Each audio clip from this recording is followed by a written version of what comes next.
Good evening, stone enthusiasts and bone. I don't have a good one for that. Hello, everyone, and welcome to a very bizarre session of Blood from a Stone, a tale of love and dread told in RPG. My name is Philip, and I am the Dreadmaster of this game. And as you can see, tonight, for the first and likely last time ever, I am alone here. It might make you geologists, in fact. And yes, tonight, uniquely, because I don't have a big Zoom window taking up a lot of here, I actually can see chat, and I'm going to be looking at chat more than usual, because I am all alone tonight. We're doing something very different. This is chapter 78 of Blood from a Stone, which is a multiple of 13. It's 6 of them, in fact. Right? 60, because it's 10 times 6 is 60, and then 3 times 6 is 18, so it's, 78. So, for that reason, and because of some player availability levels and things, and then for one basically story-based reason, which I will get to in a moment, I decided that I was actually going to do what is probably going to be a shorter chapter tonight, all on my lonesome for the first time, without any players. However, because of that, I'm going to be sort of looking to chat a fair bit and kind of getting you guys to weigh in. Obviously, there is a bit of a delay between when you type things and when I actually see them, so hopefully I don't put anything in stone prematurely from a great idea, because, you know, once I say it out loud, it happens. I have to hold myself to the same strict, relentless rules that I would players. So why are we doing a session with no players in it? Well, the answer to that is because those of you who have been watching Blood from a Stone of late know that we are in the midst of a rather interesting and macabre sort of storyline that I'm sort of calling 13 Tombstones, in which 13 tombstones that were created in Merkshire at the behest of one Victor Moncrief have turned up in paradise.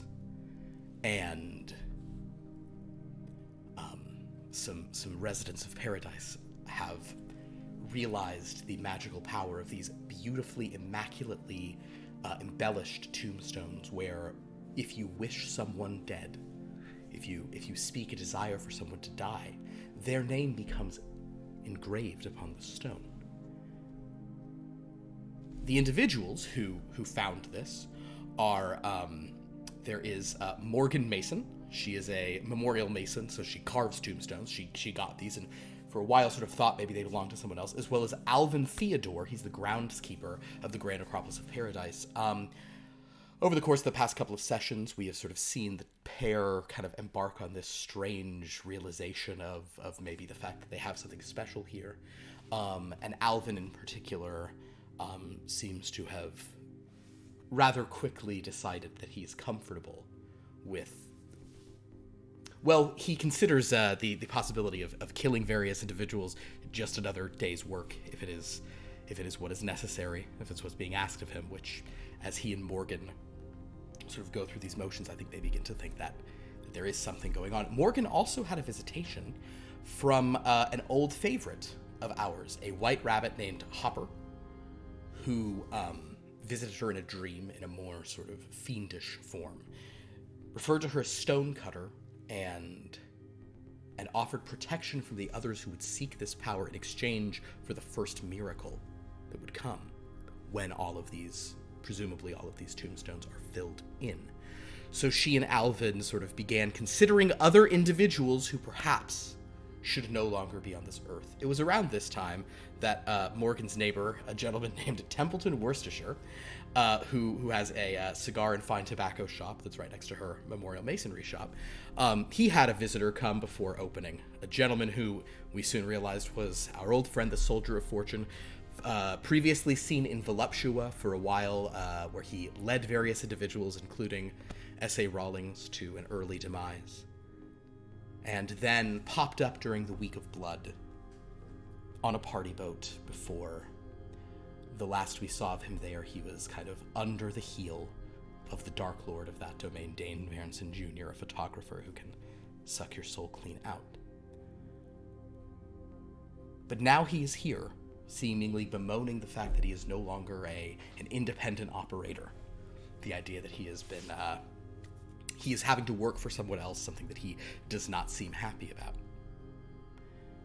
And it becomes pretty clear that he is involved, or has been sent here to become involved in whatever is going on with these 13 tombstones.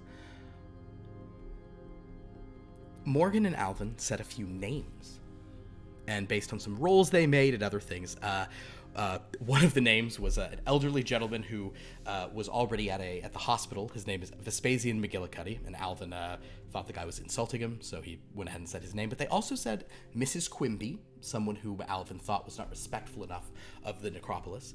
And, well, Morgan said someone who, in the earlier days of these games, a gentleman named James Breton, a friend of someone named Etienne René, who has been seen more recently in Merkshire. James Breton was a bit of a sort of a ne'er-do-well, kind of a bon vivant, very boorish, very rude man. He also appears in A Taste of Paradise, the novella, set in the Blood from a Stone universe. As does his wife, Carla, who, well, the last we saw of her, she was attacking a man named Bruce Pumper on her yard as a chorus of as a band of gargoyles began to play rock and roll music, and the Stone Man came, and his interest in Dahlia waned and instead was transferred to her. So, this is 78 chapters in. This is a complicated story. So the point is that at the end of our last session, Alvin and Morgan decided to go and take a look at the nearest of the individuals they said the names, because I think to some extent they are operating under the impression that when they say a name, that person dies. They said the name of one of Morgan's competitors, a Patricia Head, who also had a headstone sort of shop, and when they said her name, she then came, saw it. She thought she was trying to claim the tombstones. It was a whole thing, but she basically attacked Morgan, and due to a natural one, she fell and hit her head.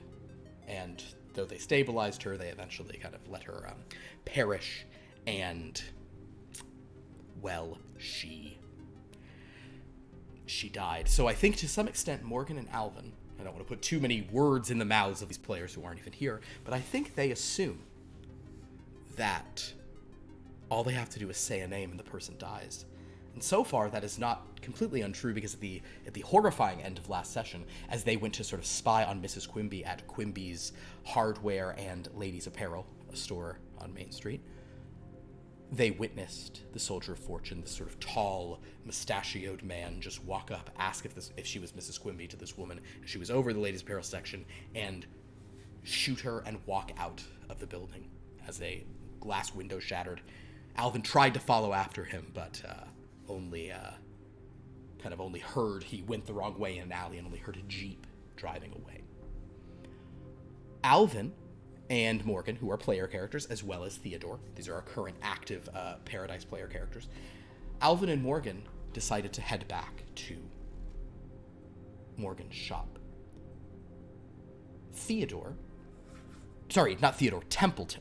Templeton, Worcestershire.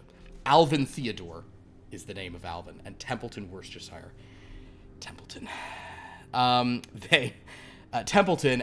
the suggestion of the Soldier of Fortune, decided to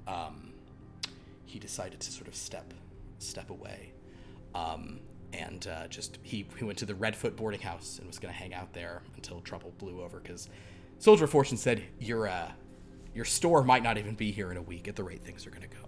So a name isn't crossed off the list because, and I actually talked to Zane and Lauren, and they confirmed they were going back there, which actually means, sorry, that was both a recap of what's happening and an explanation of why I'm alone tonight. The Soldier of Fortune is about to go somewhere. The players are not there. And though it could be sort of dramatically interesting to for me to just make some rolls off stream and some dramatic reveals happen, I kind of thought it would maybe be interesting to make those rolls on camera with all of you. potentially taking some suggestions or thoughts or things along the way. I also see, I'm very glad you will fall asleep to horror here. The East Coast times, I know this is super late. This one won't be as long, I imagine. Or maybe it will, who knows, I don't know. I've never tried anything remotely like this before. This is so weird. So basically, yes, I'm here. I'm gonna make these rolls. I'm not really gonna do too much RP just with myself. There may be a little of that at various times. But we are basically following the Soldier of Fortune as he continues to try to cross names off his list, because he might be coming up against certain things. Yes, I know combat in D&D is always so quick. Well, this may not be a pure D&D combat, in the sense of, but it is always so quick. I get it. Also, I notice, yes, Galinorian Saber, you get to see those sweet starships in the background. I'm going to hold up another ship. I brought some stuff home from when I went and visited my parents and had some of my childhood toys. I brought back a bag of 1990s Aqua Zone. The 90s are so cool, you guys. Look at this nonsense. This is Aqua Zone. These are the Aqua Sharks. They were the bad guys. They got like arms and hooks and things, and it's a mining operation for weird undersea crystals, and it's got like magnets on it. You could pick it up. Anyway, fun stuff. There's little dudes in the thing with. Anyway, I think there was something about the 90s that just really went for it, and I want to say I respect it. I basically, because of Legos, I'm gonna need to somehow introduce a bunch of battling submarine teams into some game or another. I don't even know. So I think that has explained why I'm doing what I'm doing, what's going on here. Does anyone have any questions before we start? Because honestly, I probably have several myself. As we start this just NPC only game to see how some things happen before we resume. And I am considering this, I went back and forth of should this just be should I just do a little short story? Should I just report this as a thing? But the fact that 78 is, we always kind of do weird things on these multiples of 13. So I figured that for chapter 78, it might actually make sense to just go weird and just do a weird thing and see how it worked out. So I think, please feel free to shout questions out. I will try to reply to them as best I can as we do this. But I think with all of that in mind, I am going to read the invocation for chapter 78.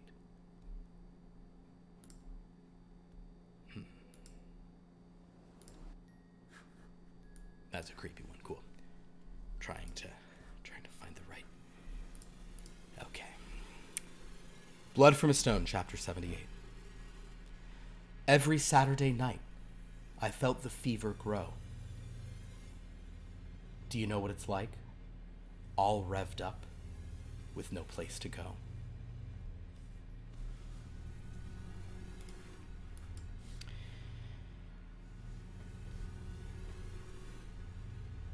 Outside of the main center of paradise, there are some neighborhoods that are almost comedically picturesque and immaculate in their suburban nature, almost as if they were this fever dream of 80s nostalgia for the 1950s. The houses all have large yards, and it's the kind of house that, for some reason, back in the old days, a person could afford a 5-bedroom house on a minimum wage job as a single income and supporting a large family with that.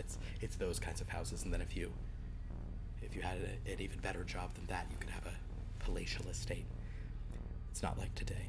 So there is a section of beautiful houses.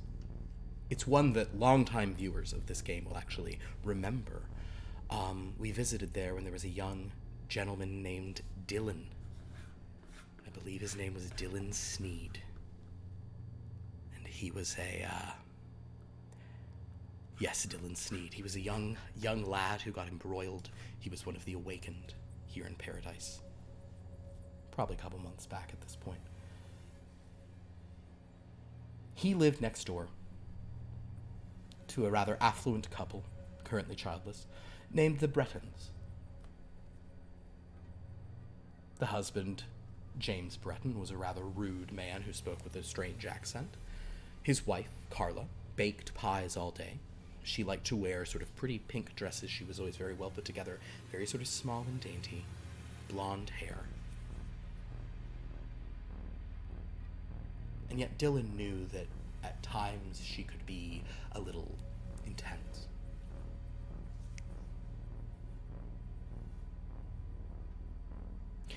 Her house is one of the nicest on the block. She makes sure of that. The gardening out front especially is more lush and verdant than it has been in a while. And that is something that, as his Jeep rumbles up the street, the Soldier of Fortune notices. This house, this address for this man, James Breton. It is... The yard has strange patterns of flowers and sort of various kind of sculpture work. It's a more elaborate yard than any other on the street. Something he would not realize is that that's because there was a battle here a while ago. The Soldier of Fortune parks his Jeep, double checks his field notes for the address, puts his Desert Eagle in the back of his belt, gets out of his Jeep, starts walking up the path to this house. Hello, Kern 3.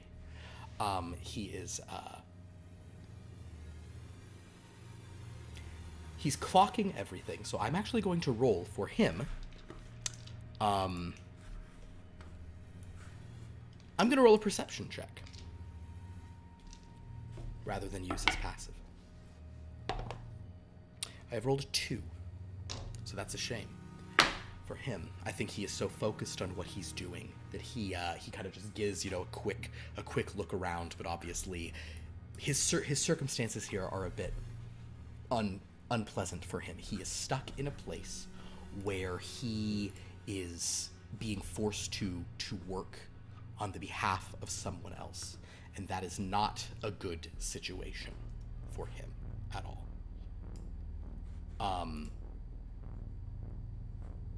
So we're going to say that is why he doesn't notice the gargoyles. That is correct.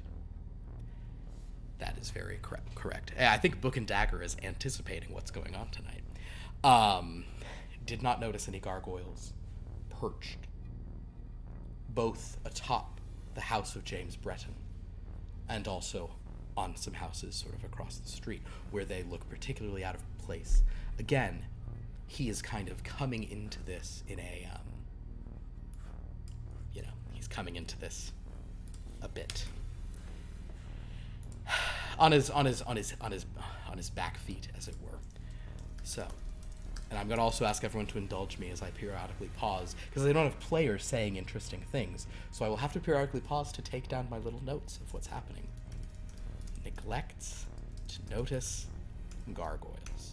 Speaking of gargoyles, guys, I've been rewatching the Gargoyles cartoon from the 90s. So good. I can't even. So good. So, the point being,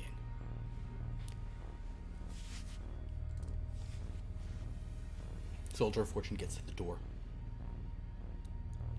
He knocks.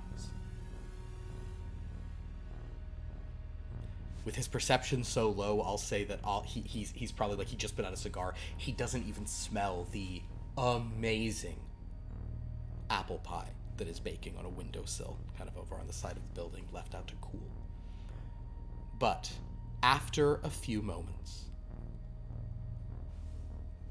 the door opens, and he sees a lovely woman, late 20s. She has an apron on over a dress, and the apron, like the dress, is completely spotless. She kind of looks at him a little quizzically, polite but uncertain, and having the degree of demureness that she probably assumes she needs to always keep on. She looks at him expectantly. He kind of smiles and says, Is James Breton here? Her face has a dark look pass over it. I'm gonna first roll. You know what I really should have done? I should have set up a second camera so I could have been rolling dice, and that could have been filling some of the frames that would just be full screen on. Well, all right. Anyway, I'm gonna roll a deception check on her behalf.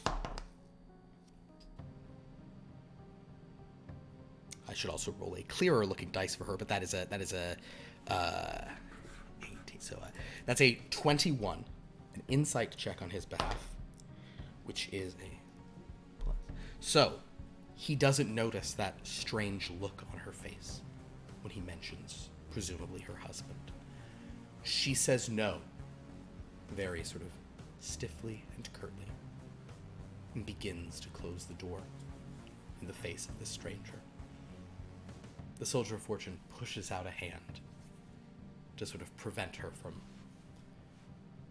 from keeping him out, and as he's reaching back around to grab the gun on the other side,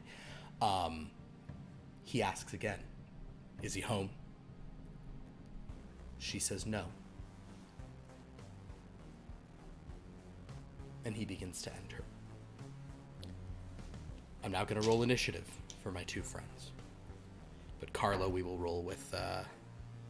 Ooh, yeah, I'll do this one. All right, so... Soldier of Fortune gets an 18.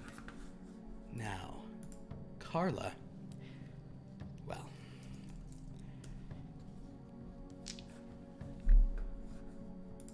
Here's the real question. Because an 18 is going to be pretty good. I genuinely don't want to fudge rolls for this. Like when I'm doing stuff like this, like I don't know who, if anyone's, going to survive this. Carla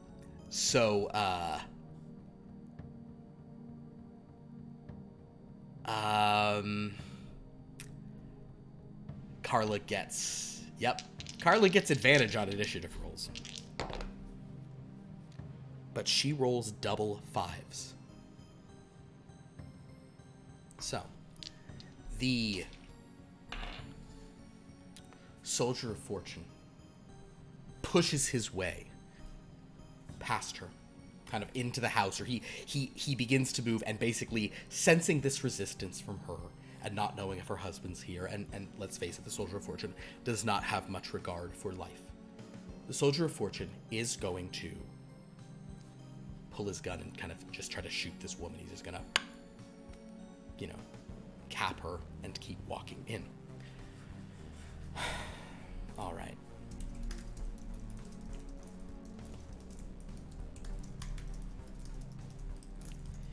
Kind of just as he's, kind of sensing that she's actively trying to prevent him from getting in, just assuming, she's going to be a nuisance, he is going to kind of take a shot, but he'll only take one shot because he's more sort of just making his way into the house, kind of pushing past her. All right.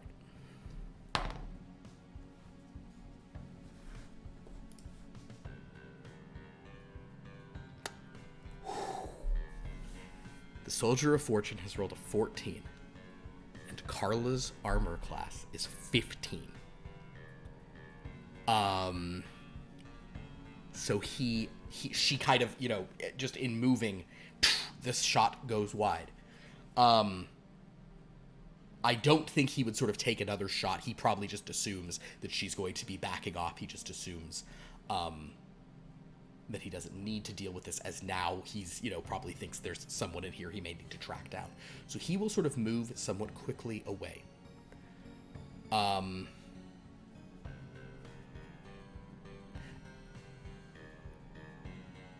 As he moves past Carla, she's going to attack back.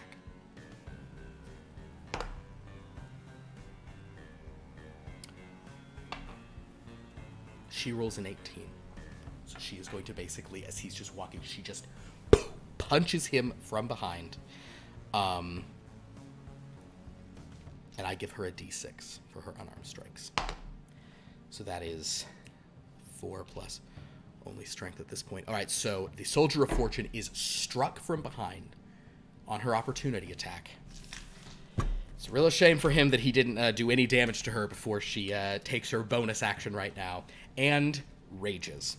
As this man will also say, to add insult to injury here, as he walked in, that shot that he took probably, kind of the errant shot blew up one of her vases. And so now that she realizes someone's come in here and is attacking her, and he has mentioned her husband, and she is probably assuming that this is yet another just deadbeat, and he's got that mustache, so you know he's a weird sex guy. She is just assuming that he is yet another dirtbag connected to her lascivious husband, and she is taking the fight to him. So she's going to rage.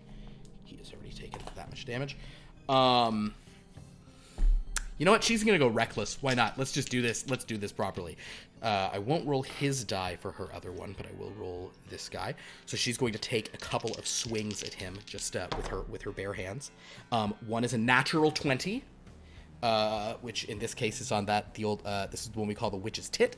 And her second attack at him is enough to hit, certainly. So, she gets alrighty, so she gets her brutal critical. That's 3d6 plus, didn't roll to oh wait, no, I'm doing the thing where rather than rolling 3d6, it's gonna be 6. Always max out. So 6 on one, and then roll 2 other d6. That's a little better for her. So that's that. Plus, she's got the rage bonus there as well. So, yeah, rage damage of +3 here. So that's going to be thing plus. Okay, so she slams him, she grabs him from behind and slams him sort of, back and forth across the walls. The Soldier of Fortune, his head hits. He is completely blindsided by this attack.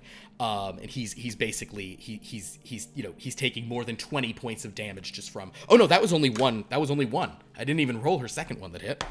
That's a 6 on the die, so that's another 6 plus 3 plus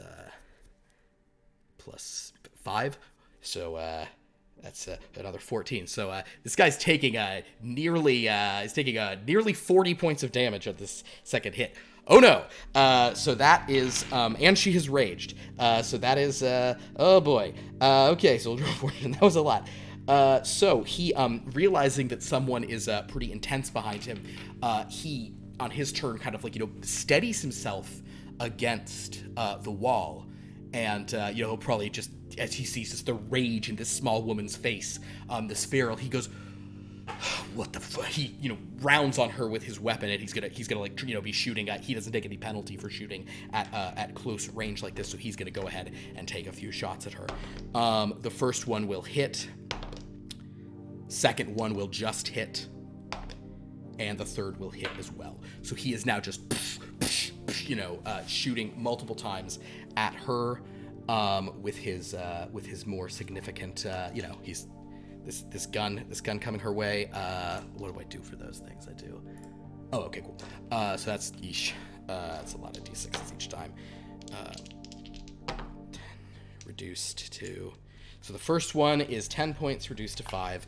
The second one is, the second one is 16 reduced to 8. And the third is 13 reduced to 6. So he shoots her these 3 times, though he he's seeing she's getting knocked back. He's just she's still standing, and she doesn't even look, bloodied in the D&D sense of things, having not even taken a full, she's only taken 19 points of damage at this point. So he is also not quite bloodied, because these are some powerful individuals.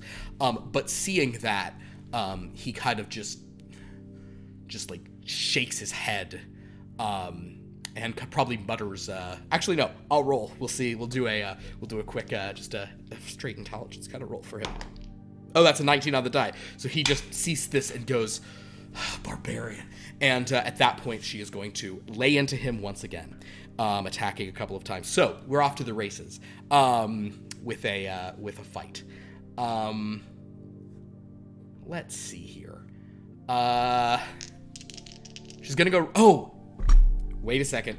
I messed up. He had advantage on all those shots. So let me see if any of those would have been crits real quick, because she did attack reckless. None were crits, so he hit her 3 times, but she's whatever. She's gonna go reckless again twice. That is a hit.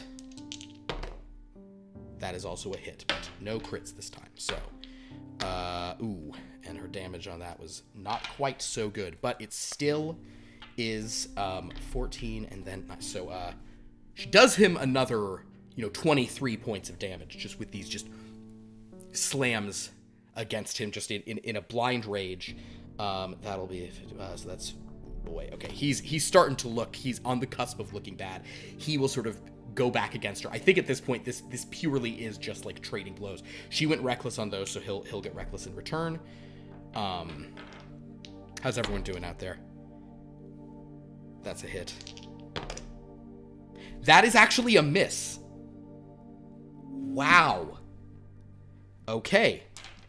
He rolled a 1 and he rolled a 4 at advantage. So that's a shame for him. But he does get to shoot 3 times. So one of them will hit. That one does not. He gets another 14.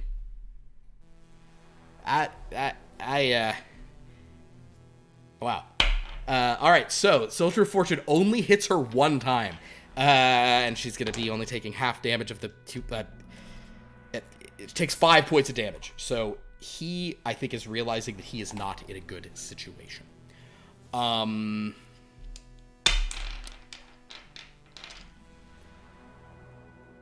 Yep, that's the circumstance right there. So, nevertheless, she did shoot him. I'm actually going to, I'm going to let her, one of these, because she'll get advantage on it just for being this, I'm going to let one of her attacks actually be, like, a disarm, kind of, she's going to try to, this is pretty close quarter, she's going to try to, like, pull this gun away from this guy. That's the first one, so she'll get advantage on this, because she is raging, and he will not have advantage. Yes, and she does actually pull his gun away from him. Second attack, I'm going to allow her almost as like an intimidation move. He shot her 3 times and she really did that. She pounded him back. He managed to shoot her only once, and her arms are kind of pushing his gun out of the way.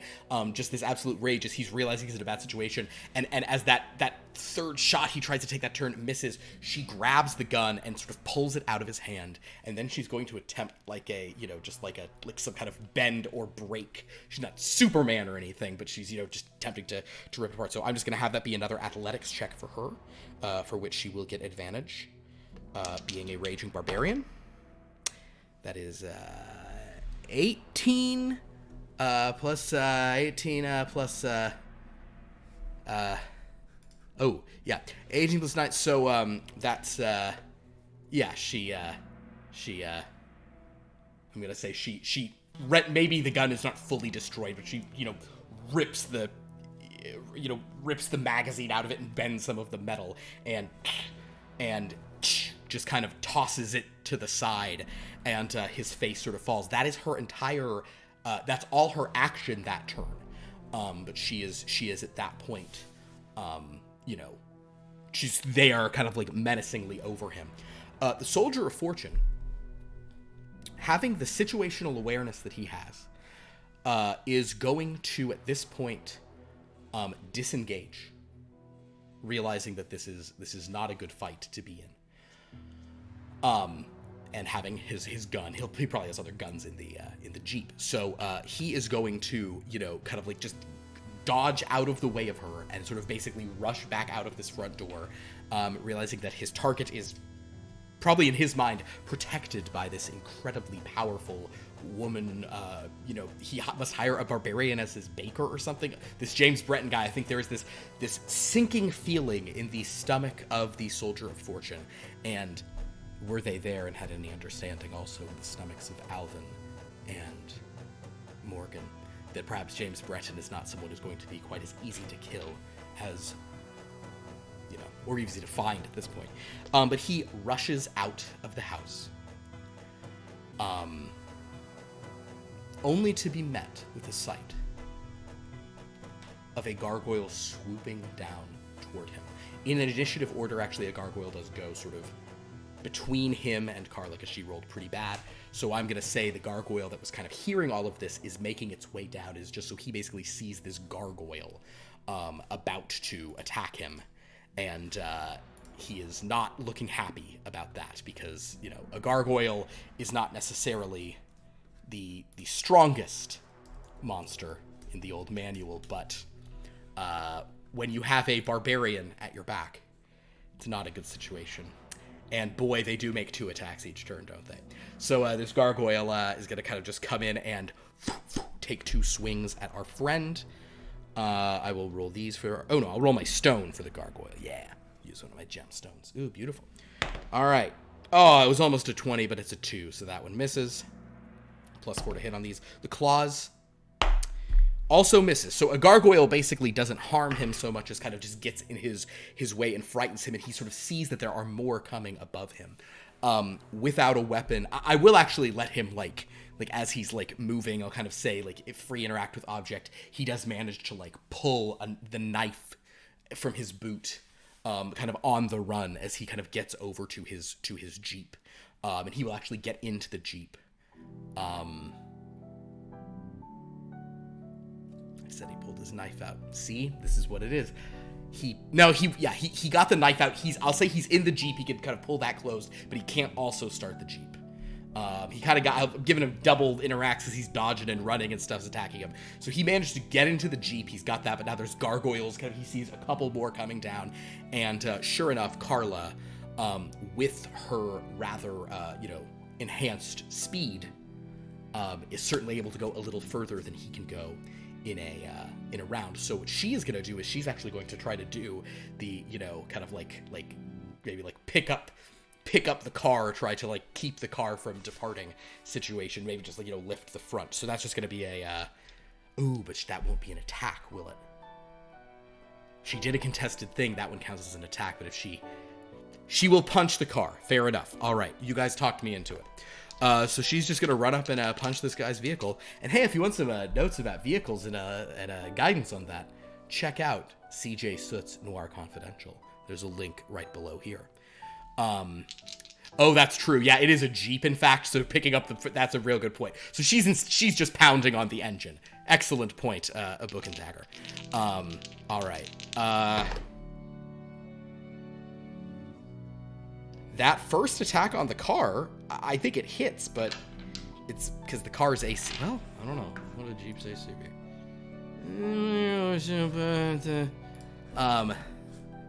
You know what? I'm gonna actually pull up the. I don't have that open. I know the rough things, but why not just, why not just pull up the actual Noir Confidential book? Personally, I like to use the reduced size. Fun fact, it says Noir Confidential on the reduced size single page. Very Street Fighter 2. Yes, that is definitely the energy of yep. That is definitely how it's going down. What's the closest to a Jeep? Did I even have a Jeep in here? Motorcycle, paddy wagon, maybe, police cruiser. I'm gonna say... Oh, that's so many hit points. Ooh, she also doesn't hit with what she rolled there. Because a Jeep would have a higher AC. So she's trying to pound it. She can't hit the Jeep. She's gonna sort of do that again. It hits, and it's a 13. Because my 13s count. Ha-ha! 13. Throw it up, chat. Here we go. Oh, this is so exciting. There's no players here, but I just rolled a 13. So, boom. We are there. I get to add it to my spreadsheet. 1. Philip. That's me. I'm now going to roll my beautiful D13. If I can roll a 13 right here, this will trigger a horror surge. I have not rolled one. I've only rolled a 3. So no horror surge, but the dread clock enhances, and, you know, there's probably a rumble of thunder somewhere in the distance as she sort of punches down onto the car, dealing it, well, max damage is pretty good for her. So, that is a 14. So, she's definitely denting the hood. But he is going to, on his turn, he is going to put the car in gear. Now, let's think about this for a moment, chat, if anyone has opinions. The Soldier of Fortune, he is not an idiot. He understands that he is up against someone who can take a lot of punishment and who is quick and angry and has him at a huge disadvantage. She's ripped his gut apart. She's dented the hood of his Jeep, and she's given him pretty tremendous physical injury. Do we think he would simply try to get out of there? Is he giving up on this? Or would he try to, you know, run her over and then get out? Because she is right in front of the car. He also has clocked, you know, with his passive perception now up and his hackles raised, he has clocked that there is, you know, a gargoyle that attacked him is coming over, and there's another one kind of coming down to the car from the other side. So he understands she's not the only bogey here. So what do we think? Would he go? Would he just get out? Would he cut his losses here and seek James Breton, try to finish this mission a different way? Does he, in this moment, think we have tactical retreat from Galanorian Saber? I think that probably is the thing he would do. He's a smart guy. I think he'd have a fear of, you know, he can drive into her and then sort of pull back. And I will also say, see, I think his fear about running her over, if she were, like, he pulled in, you know, he didn't, oh, wait, oh my gosh, that is really the question. Is he up the driveway or is he on the street? This is a decision. I'm gonna roll a die for that, because I actually think Book and Dagger are absolutely right. If she is blocking his path and pounding, he absolutely would just roll over. If he's, like, backing out of her driveway, would he even have put his car into a situation where he had to back up?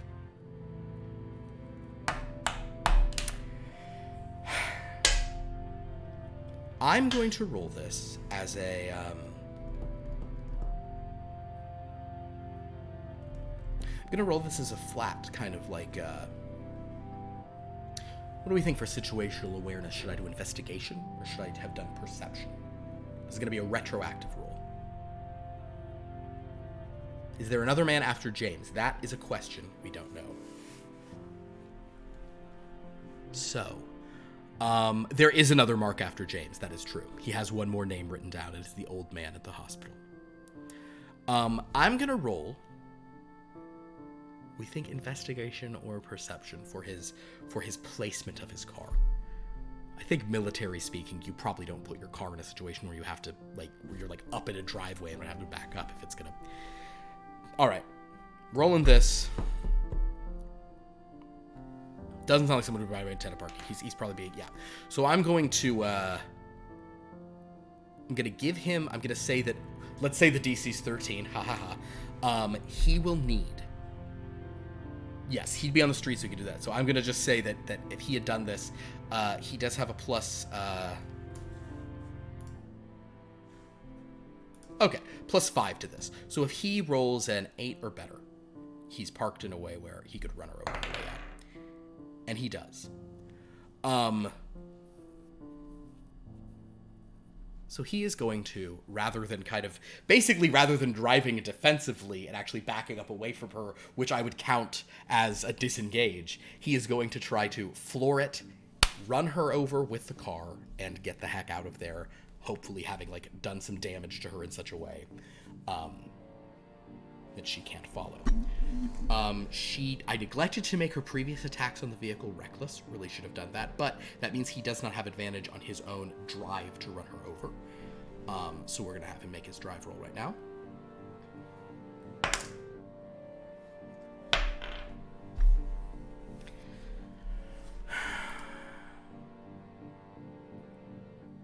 Okay. He doesn't hit her. He does not hit her AC with the drive, which is usually how I do for running someone over. He rolls a non-nat 13 on that. However, I'm going to still let her make a dexterity saving throw in order to try to hang on to the vehicle and basically ride along with him. Because I think she's so mad, that is what she'd like to do. So he tries to run her over. She kind of jumps up. He won't be doing any damage, but can she get onto the thing? Because it's a dex saving throw vision, she gets advantage on it. That is a 16 plus infinity. Well, not infinity, but plenty. She manages to kind of jump up, kind of like as he's hitting her, she's already jumping up, and now she's holding on to the dented hood and kind of pulling herself up onto the car, kind of as her, almost as like a reaction as he drove. So she's on the hood, and he knows there's going to be some windshield punching. This is some real Indiana Jones nonsense. So he's now driving with her, kind of unable to hit her with the car, unable to get rid of her, and he's now just careening down the suburban street. But at this point, it is actually the turn of the gargoyles. Gargoyles have a fly speed of 60 feet, so I'm going to say that though he's just starting this car up, the gargoyles can all get to the car and kind of attempt to, punch and hang on to it themselves. So for my little stony friends here, first gargoyle, they're not going to make bite attacks. They're only getting their claw attacks on these. That one will hit with an 18, just to the number. The next one does not hit, so that one kind of doesn't, one gets knocked off and it's kind of like, spinning backwards. And the third also hits, ooh, wow, with a 22. So two more gargoyles have sort of punched their way onto this vehicle. One doing, what is it, +2? So 6 points of damage there. And one doing 7? No, 3. So two of the gargoyles are hanging onto this car and basically making life pretty rough for old SOF, who is rapidly trying to get rid of them and to get rid of the lady who is in a dress, in a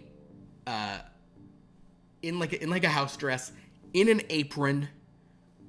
There's probably a pie that's gonna burn if she doesn't finish this guy off in a few minutes. So she's very upset.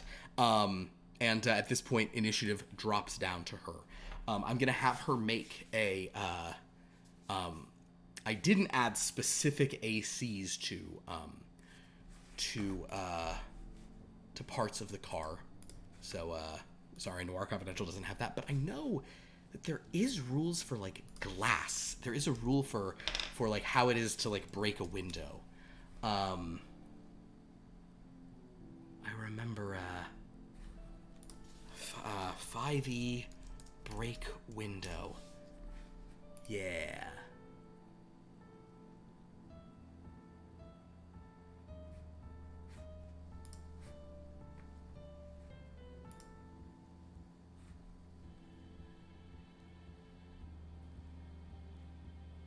Oh, okay, interesting. Okay, we will say, I'm going to say that I'm going to give the AC of the glass, the windshield is going to be a little easier to break than the rest of the car, which is accurate.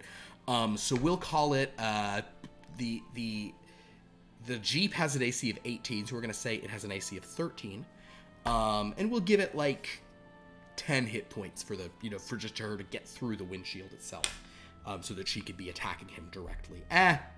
Let's make it 13 hit points. All right. So, she'll attack reckless. Natural 20. So 6 plus 2d6 plus... Okay. Well, she definitely does 13 points of damage. So her first strike, she just shatters the windshield. And in fact, the Soldier of Fortune... gonna have to make a Constitution saving throw for shards of glass to not cut him up, just to be a twerp here. DC 13. Let's stick with it. He's 18 on the dice, million. Okay, so kind of some glass shards, and he just kind of grits at it. But now she's leaning in, and I'm gonna actually give her disadvantage on this next strike. So since she's reckless, it'll just be an even swing. But she's going to once again try to punch him as he's driving, and he's already just saying, "You gotta be." All right, so she will take another swing, but it is just one die because that is a miss, unfortunately. Dang. She punches in but cannot make contact. He's driving somewhat defensively. Top of initiative round. Gosh, how many rounds of initiative has this been? Earlier, Pierce was telling me if we get to 13, something crazy should happen. I think there were 2 in the house. He bolted for 3. Started driving on. I think this is starting 5. If anyone thinks that's really wrong, let me know. But I think that's 5. So he, at this point, he's gonna try to do some fancy driving to throw her off. So I'm gonna let him make a drive roll, and this will sort of set the DC for her and the gargoyles to hang on. All right, Mr. Soldier of Fortune. Can you get these people away from you? It was a good number, and then it bounced out onto my keyboard. It became a respectable 11 with his modifier. So they got to beat an 11 strength saving throw for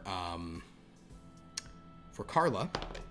Yeah, she succeeds at that. Carla hangs on without any trouble. Just hanging on, it's to the point. Actually, we'll say that she's so strong. He's doing this, and she just has one hand clenching the inside of the steering wheel as he's pulling it, and she doesn't even move. Her body strength is so intense, and he can see the broken glass of the windshield is just she's bending the little sort of frame for it, and she's not moving at all as he goes. For our gargoyles, they may be in a little more trouble. They got +2s to these, and it's a DC 11. So how are my 2 gargoyles doing? Hangs on. I had a 12 and an 18 on the dice there, so they get to hang on. So that was his sort of driving. That's kind of his action, but I'm gonna let him kind of use sort of. Oh well, first of all, bonus action. He's gonna heal himself a little bit with a sort of second one. Oh, that could have been more, but whatever, it's fine. He gets back a little bit of health, but not as much as he probably would have loved.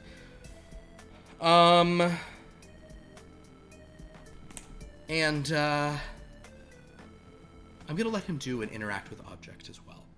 He's gonna reach over to the glove box and pull out, another weapon, because he's got a lot of guns in this car. Come on. So as he's fishing around for another gun, kind of driving, he can't get anyone away from it, but he's pulling out a weapon and kind of just locking eyes with her. And you know what? Even just to be a badass, I'm gonna give him a free cool bonus action.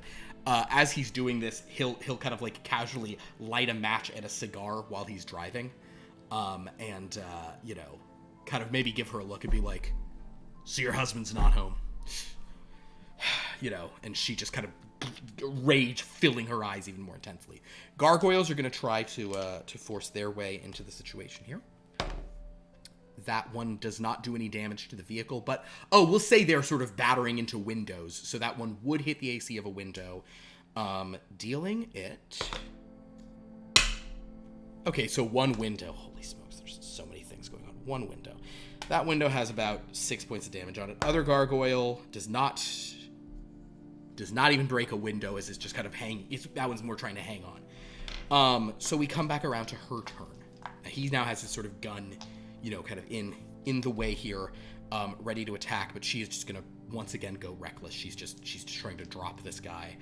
So filled with rage is she. A hit, but not a crit, and a hit, but not a crit. So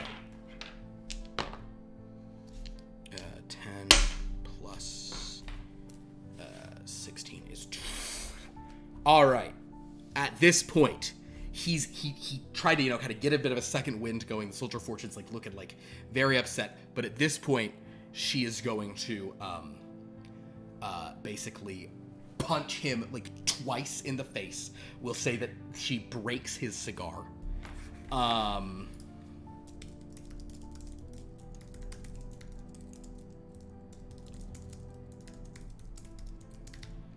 And deals him 26 points of damage, which is starting. He's a little bloody now. Oh no! So as he is like, just his cigar is broken, like ashes and stuff. As he's just kind of seeing double vision, but he's got a gun in one hand and one on the other thing. All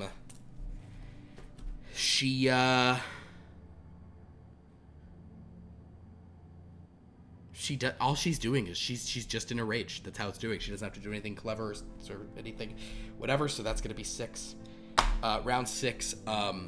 He's going to not do any fancy driving. Instead, he's just going to like bring the gun up around. I'm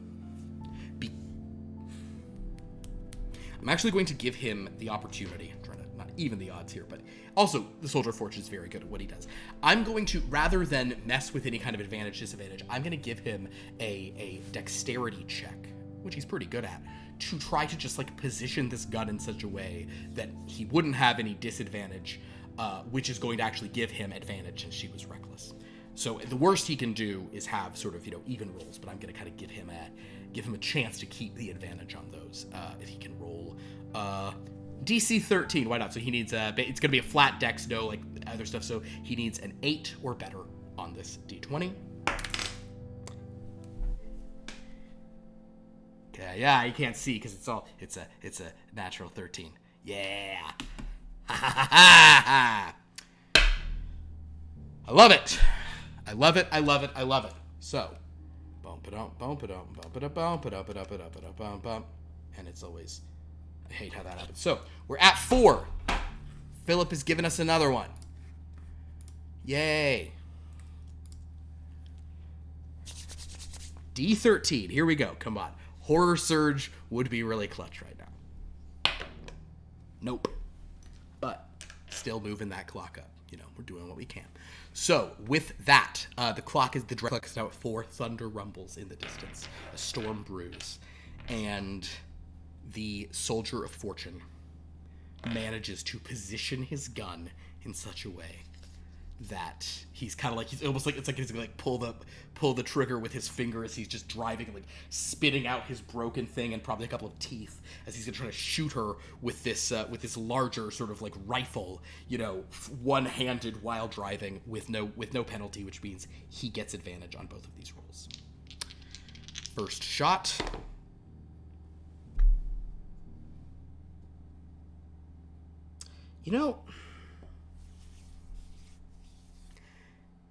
It's another 14. Her AC's 15. It's not really that high. And he's got a pretty good modifier. But I can't roll above a 6 for this gentleman. Gonna go again? It's gonna go again. I got it. Rolled a 7. I rolled a 2 and a 6 last time. Rolled a 2 and a 7 this time. So that one is at least a hit. And this will be a mighty, mighty D... these are big. Okay. These are 2d8s on these guys. 9, 6, 4. All right. So that is going to be 13 reduced is 6, so that gets her to 30. He's going to shoot his third and final time. This one is definitely a hit. And that will be another 7 points. So he's putting some points on her with this, but he's blast. But she's, like getting hit in the shoulder, and just you can see him just grimacing as these shots are kind of like bouncing off of her, and he's just kind of shouting, "Who is James Breton? Who is this guy?"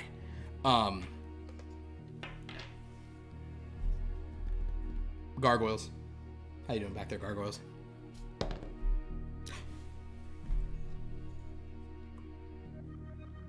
All right. Well, this is too shiny. I can't do anything. It's a 13. There you go. Merry Christmas to me. That gargoyle manages to punch through the whatever stuff, so we get to 5. Gotta love these 13s. Here we go, everybody. Christmas miracles. Not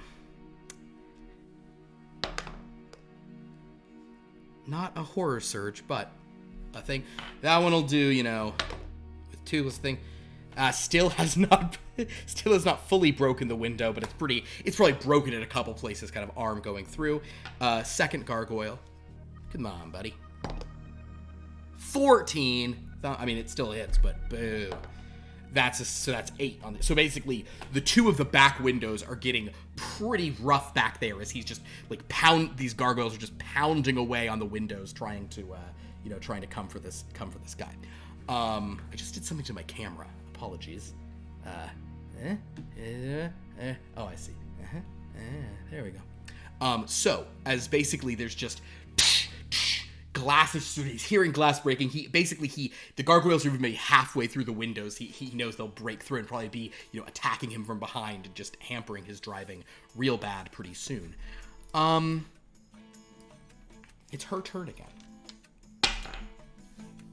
One thing that's nice about barbarians is, at least especially for ones who are like genuinely, both for story reasons and mechanical, she's just in a blind rage. She's not like doing any, she's just furious.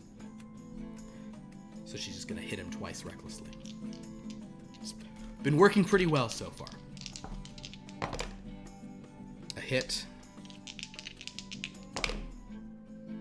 A hit. No 13s. No crits, but... Ooh, and she rolls pretty bad on damage. So that only gets... He only takes 21 points. So he's taken more than 100 points of damage from this woman.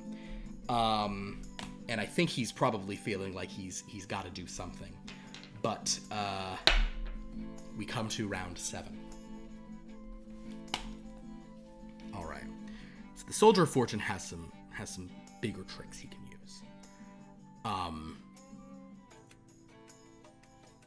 Realizing that the situation is pretty dire.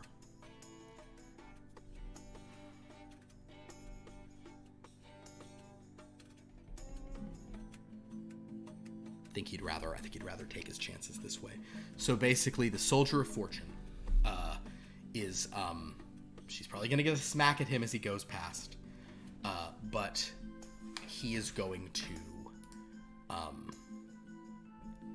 kind of like take his hand off the wheel, throw the door open, kind of like tosses his gun, from the right hand to the left that had been on the wheel, as kind of the car's basically careening. He sort of reaches down near the vehicle, kind of into kind of like one of the, kind of the console or whatever. Gonna have him roll a dexterity check for this. Come on, buddy, you can do it. Yeah, with a 17, I'll say he kind of, oh no, it's 17 on the dice, so it was a 22. So basically, he just reaches his hand down to the console as he, like, tosses this gun over. The car's kind of beginning to spin slightly, and, he pulls his hand out of the console, and sort of prepares to, like, jump out of the car. She's going to, through the windshield, she'll get another punch at him, which I will have her take. When she's reckless, does that count for,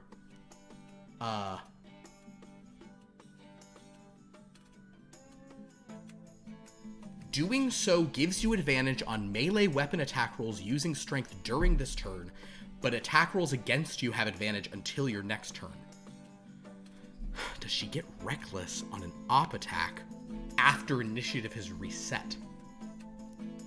Rules as written, I don't know that she does. Also, during this turn. Oh, it's never. It's round. It's only on your turn. You don't get them for ops. So there you go. So she'll just roll 1.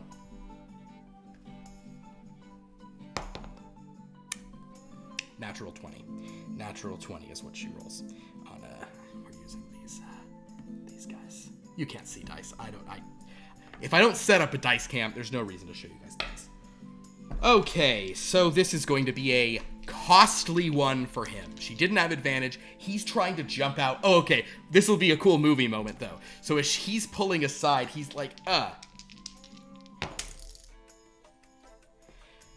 So she rolls another 6 on one of the dice. So that's 12, and then the 13, plus the 8 is... Oh, he is in bad shape, and he's about to be in also bad shape since he is jumping out of a moving car. So 21 is, he's at 130. Oh, he's bad. Oh, this guy is not in good shape. He jumps out of the car and is kicking his way out of the car, like gun still in hand. I'm going to let him make a dexterity saving throw to try and, kind of take less damage as he jumps out of a moving vehicle. So there's going to be multiple D6s he's taking. Come on, buddy. What should we make the DC on this? Should be pretty high, right? It shouldn't just be 13. Let's go 18. How about that? Oh, mercy, mercy, mercy. Also, I wonder how many D6s I should put onto this. Seems kind of like the equivalent of like fall damage, but it's a little...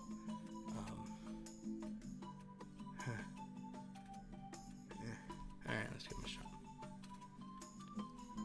He does have proficiency in a dex saving throws, though. A 15 on the die is 23. Okay, so he's going to only take half damage. I'm going to do 4d6 of landing. Is that enough? 4d6? Yeah, let's do 5. 5d6, but only take half damage.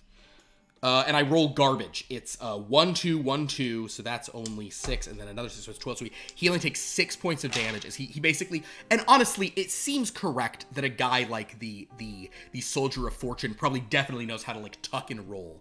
So kind of succeeding at this dex save, he'll take another 6 points of damage. Oh, boy, he's not in good shape. He rolls out and sort of... Oh, but, sorry. So she... I forgot a cool movie moment. So... He's jumping out. She clocks him as he goes, and he, like, his whole body just, he manages to keep hold of that gun. He probably leaves his things, then he grabs it as he falls and tucks and rolls. But what happens as he goes, I'm going to actually give her, she wouldn't have seen it? Oh, this is perfect. Okay, so because of that, she's going to see what's coming.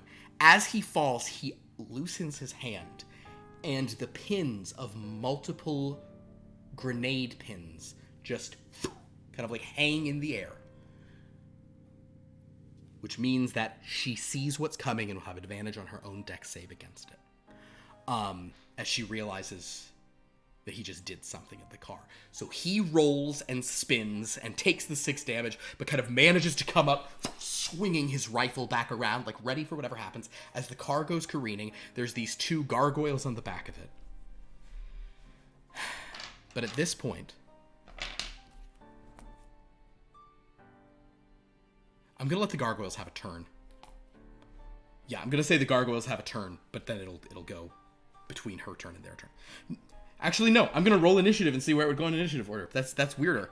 I'm going to roll initiative for the grenades. There's a good fiery one.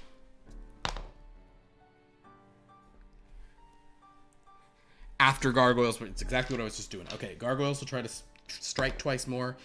That one was cocked. Natural 1, that gargoyle does not punch its way in. And that gargoyle does punch its way in. So one gargoyle, this is bad for that gargoyle. One gargoyle manages to break a window once the guy's out, is in, is like reaching for him, like, crunchy face. And then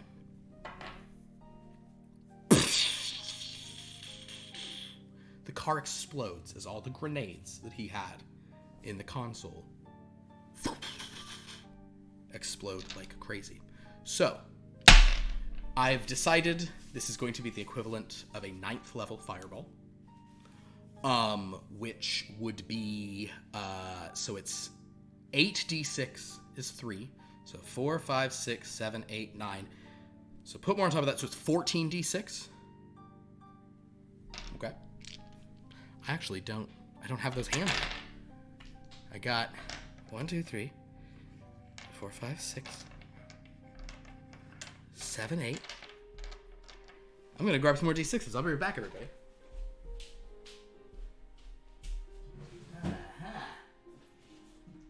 It's been a while.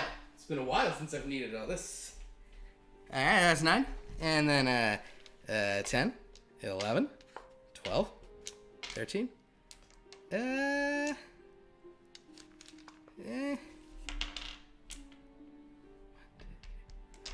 14 d6.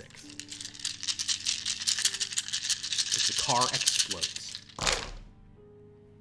Okay. So this is the part of Dungeons and Dragons called Philip Counts. So we have 4 6s, also known as 24. We have 4 5s, also known as 20. Of 4s. Oh, another 6. Whoops. So that was 5. So that's 30. So we're at 50. 30 plus 20 is 50. Only 1 4. 54. Then 3 3s is 9, and 1 2 is 11. 65 points of damage. 65, my friends, is a multiple of 13. Should that matter? It should. I'm rolling a d13 and adding damage on top. I rolled a 1. Well, there you go. 66. There we go. So, big explosion from a just... And, it's like shrapnel's going. Okay, so 66 points of damage. Oh, boy. That's, what would average have been on 14? Hold on. 14 times 3.5 is... Oh, yeah, that's well above average. Way to go, soldier. All right, so... That's a lot of his toys he also just blew up. So first of all, let's roll our gargoyle friends. Are they, resistant to, fire or anything? Nope, they take fire damage.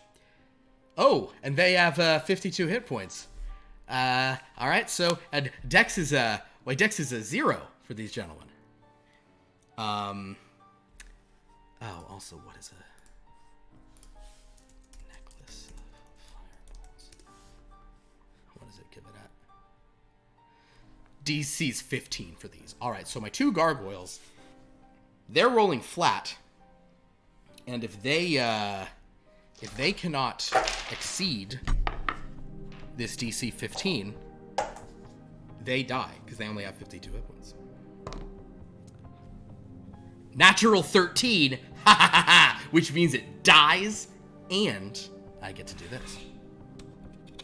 Hold this way for light to not... Yeah. Yay. Hit it. 6. How beautiful. 13, 13, 13. Everything's coming up Millhouse. So Philip gets another one. I've had 4 tonight. How exciting for me. Next, so that one gargoyle. Oh, that's the one who was inside. It's just like... He probably gets dealt...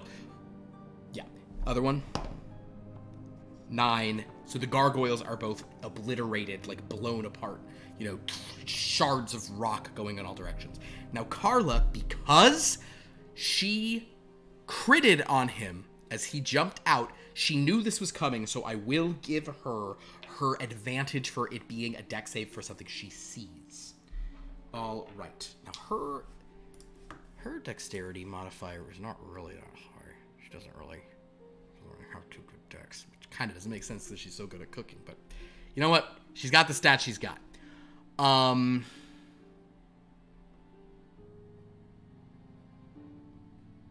Okay. All right. Oh, wait, wrong. Gotta be 15. Ooh, you can... Odds are good with the advantage.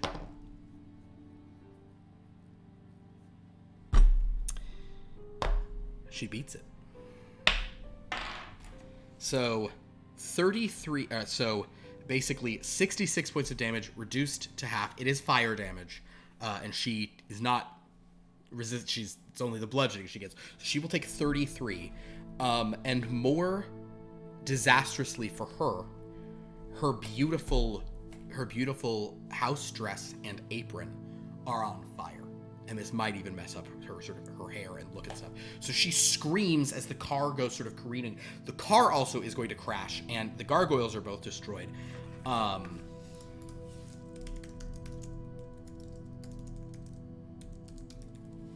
But she also is now kind of like going to be involved in like the car sort of crashing and getting thrown off and blown apart. So this is another dex save. It's a thing she can see, and it's 5d6, but it's bludgeoning, so she'll only take half regardless. She might take even less than half based on stuff. So one more dex save.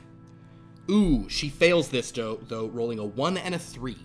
So she will take half of this full damage here. Oh boy, that is on 5d6. That's 3 of them are 6s, so that's 18. That 2 is 23. So take half of that. Ooh, okay, so she is now bloody as well.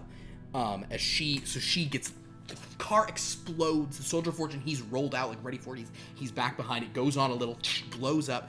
The car kind of, goes. We'll say that it hits like a tree, kind of on this idyllic sort of suburban street. The gargoyles have been blasted apart.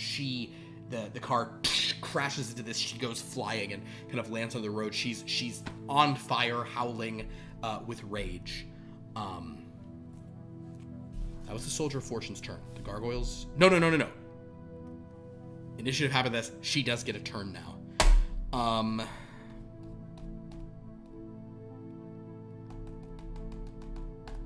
mean, she's just gonna use it to rush this guy. She will sit up, which takes half her movement. Ooh.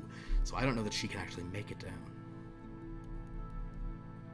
I'm gonna let her make, she'll get advantage on it because she still is technically in a rage. I'm gonna let her make a DC 20 athletics check. This is the thing I often do in D&D. I let people just make athletics checks to try to like run further than, I know there's lots of rules for it, but especially when you have minis, whatever. So I'm gonna let her do that to try to get to him. DC 20, but she gets advantage because it is athletics.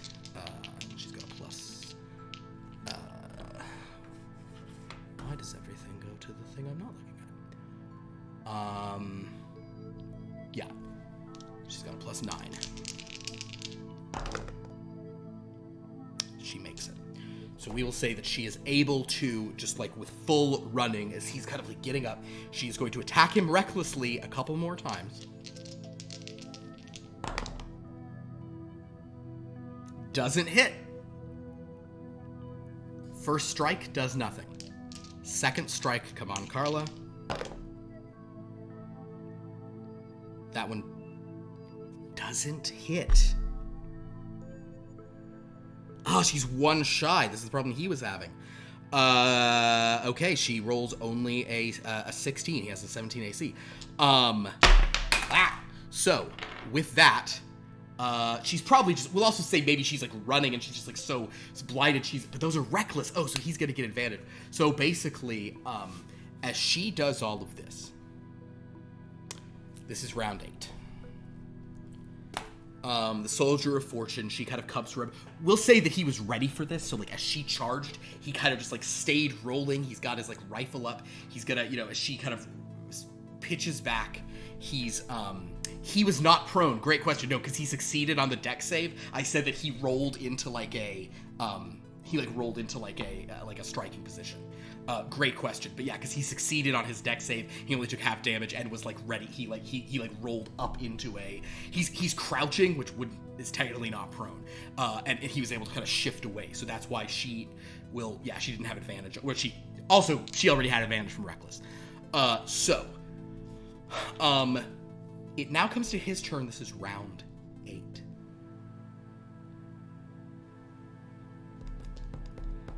Now that he's got her here, the Soldier of Fortune is going to... he gets advantage on these because she's reckless. He's going to shoot a lot now.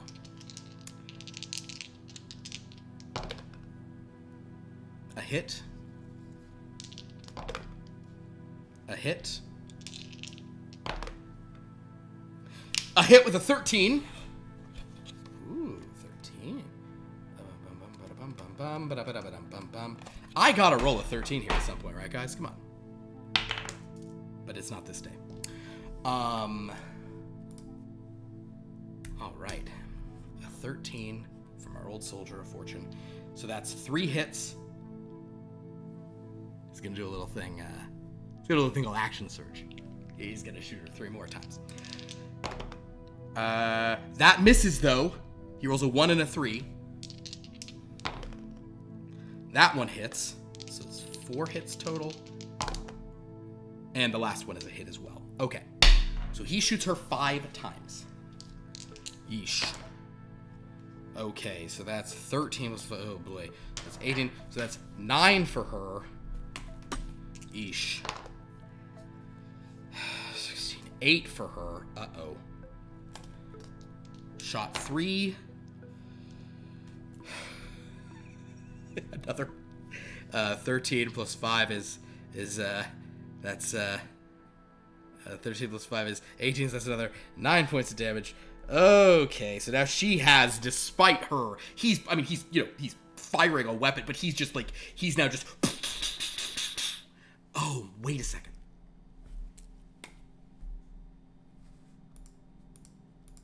What is the capacity of this rifle? Ay, guys, there's a lot to keep track of when I'm doing it all by myself. Poor soldier of fortune. It's so hard to be the soldier of fortune, you guys.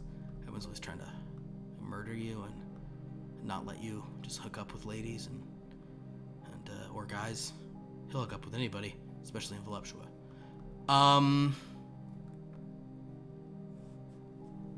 Dang.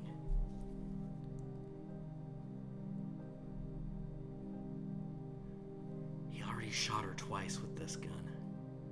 There's 5. This specific weapon has a capacity of 6, which means his last shot is just a wasted shot. But I've only done 3, so here's the 4th one.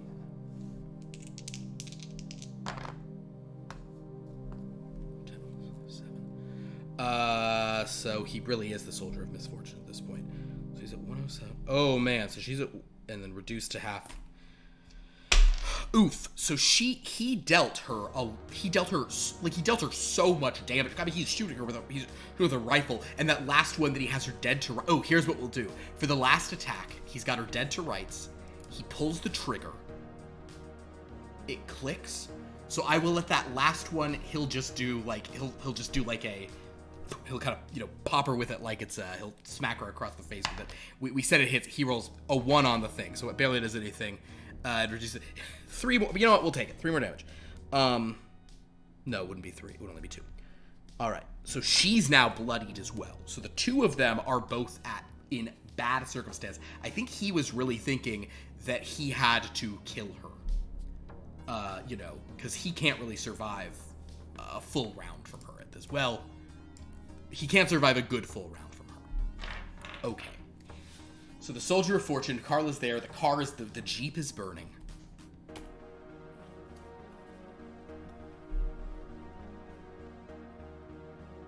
And Carla has been shot repeatedly by this guy. At the beginning of her turn, she is going to say, "So, are you fucking him too?" Which the soldier of fortune's jaw will actually drop. When she says this. He's speechless, so she's gonna punch him 2 times. Reckless.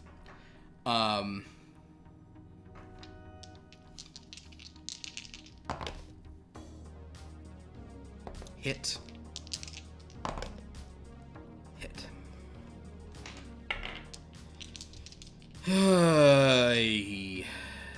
I don't think she'll. Well.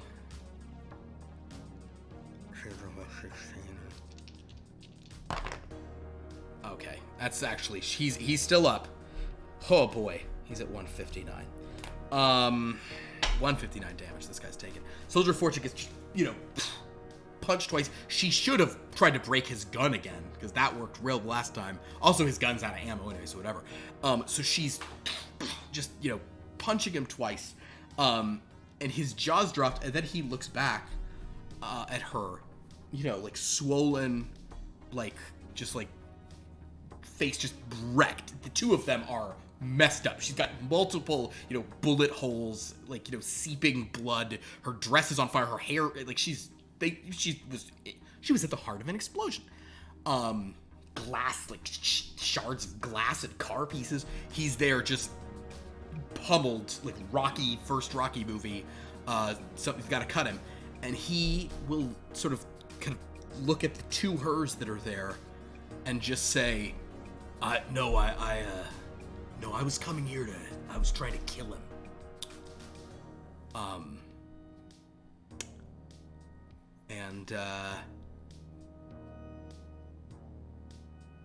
Then he's just gonna try to attack her with his rifle still.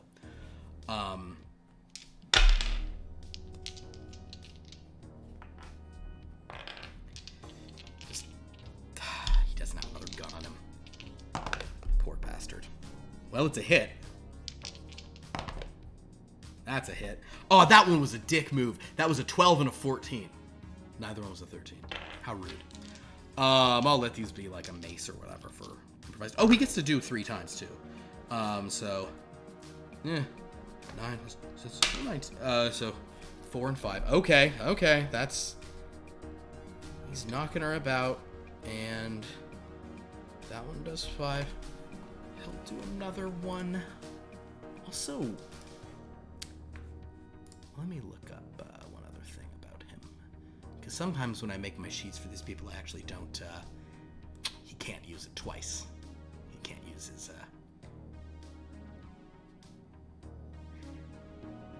He already pulled his knife out, but I think he dropped that in the car trying to grab the thing.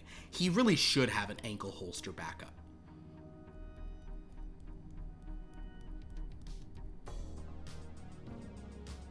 Thing is, though, I think a smaller gun like that isn't gonna do more than like bludgeoning her with like, it's probably a D6 for like a like a little pistol. He gets to strike one more time at advantage because she moved one. Oh boy.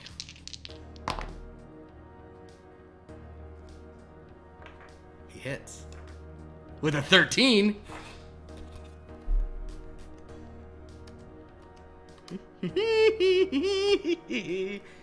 Guys, I'm so excited about these 13s. If nothing else, I've rolled 6 13s tonight.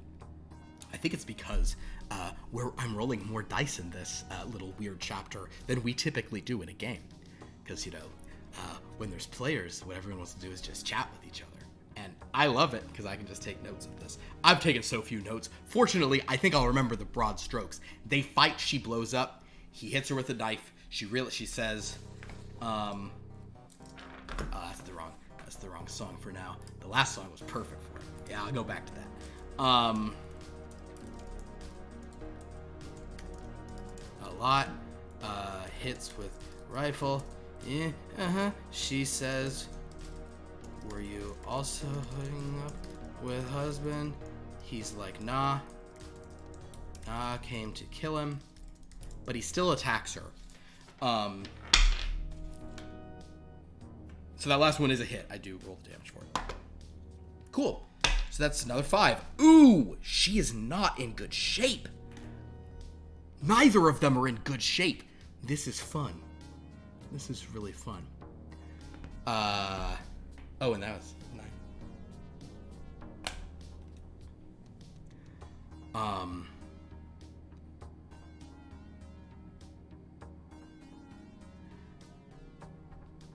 So she will sort of howl something to the effect of, I want to kill him. I want to kill everyone. She's full rage monster here.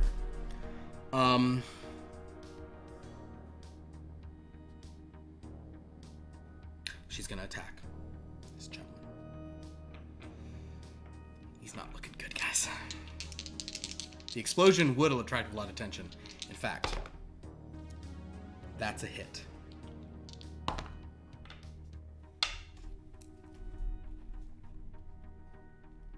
He's still up after one hit, but oh boy. She raises her fist to punch him again. Galanorian saber, that's actually a great point about attention. She raises her fist to punch him again. And it's caught in a hand. A hand of stone. A large, loving hand. An obsessive, intense hand. Who says, "Oh, baby, what are you doing? You look terrible. Why are you doing this to me? You're making me so jealous. You're running around with this guy. Who is this guy?" And she looks back at the stone man and she says, "Baby, he came to the house. He shot me. He's looking for my husband." The stone man says, "Your husband? I hate that guy. I hate that guy so much." The soldier of fortune says, Fuck. The stone man sort of then takes a couple of steps and towers over the soldier of fortune, who, for the record, has 3 hit points.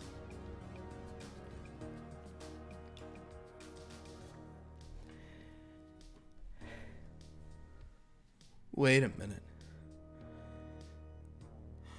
I know who you are. What are you doing here? What are you doing here? You're not supposed to be here. The soldier of fortune raises his hand.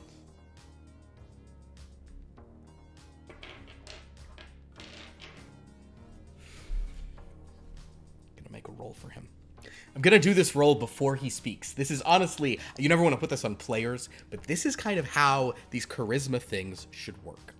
I am going to roll his persuasion roll. His deception persuasion, it's the same for him. I'm basically going to roll his roll to just try to talk his way out of this. It's his charisma roll. It's got a +3 on it. We're going to set the DC to 13. So based on how he rolls, that will determine what it is he says.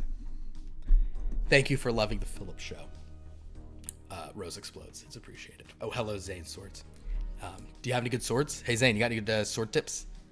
The tips of swords? That's it's gonna be more your epées, your foils, your rapiers. Okay. Sword tips. It's like a sub podcast. All the sword tips, just the tip.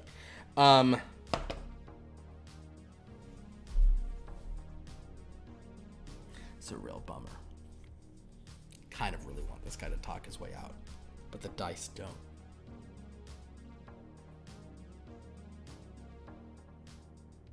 He rolls a 2. +3. It's a 5. Doesn't hit that DC 13.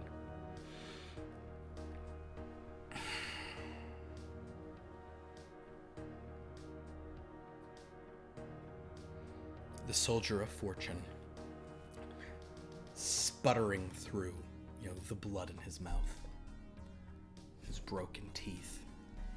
He's inarticulate in this moment. He's trying to convey something. But all he's able to say, the only words separated, sort of punctuated with like a cough, all the stone man hears.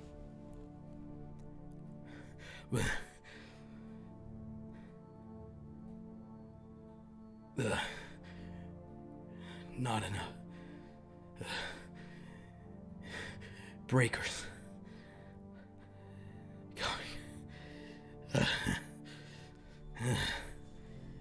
Breakers got me. The stone man glares down at him.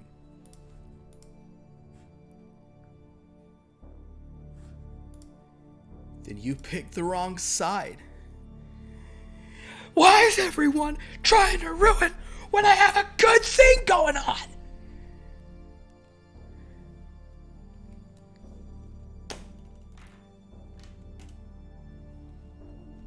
Carla says, "Baby, can I finish him, baby?" And he looks at her and says, Tear him apart. Break him apart like you break me apart. She kneels down over the Soldier of Fortune. He says, wait. He's trying to bargain, but with that 5 he rolled, it's not going to work.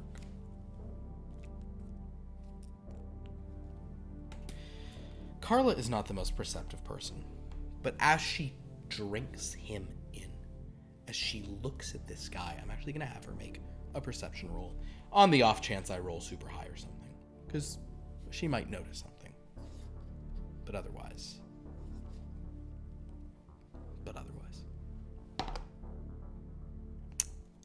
It was nearly a 20, but then it became an 8. So she doesn't notice. She looks up at she looks down at the Soldier of Fortune. Just glaring.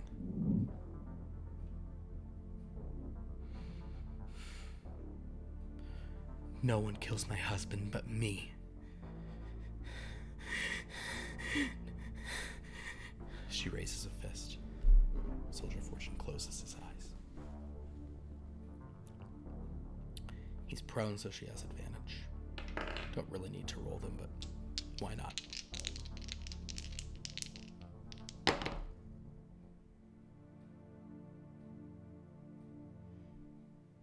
The first strike misses.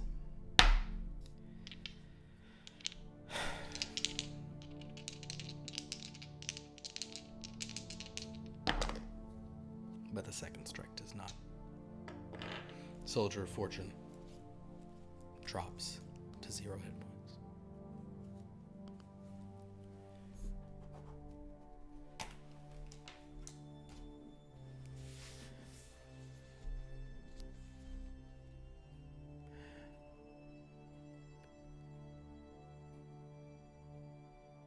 She doesn't... The kill switch on his pacemaker goes off, exactly. She doesn't beat him to a bloody pulp, though. The stone man says, no, we want his body. There's some people we need to talk to about this guy. So for that reason, he has one last little chance here. I'm going to let him roll death saving throws. But in a homage to the old meat grinder rules of the option for the Tomb of Annihilation, the DC of these death saves is 13.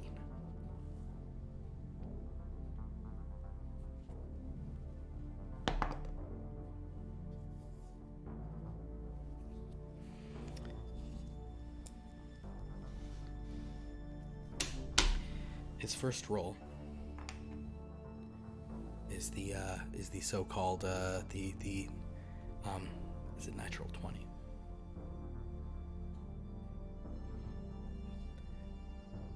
The witch's cat, or another term when we're being really inappropriate.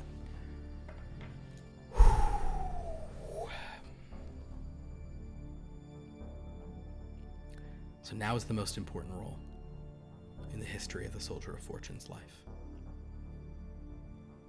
He does have a chance.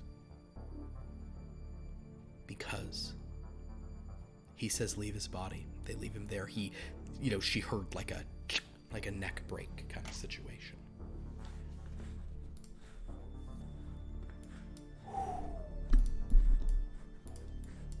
The Soldier of Fortune feels this tiny little spark of life returning.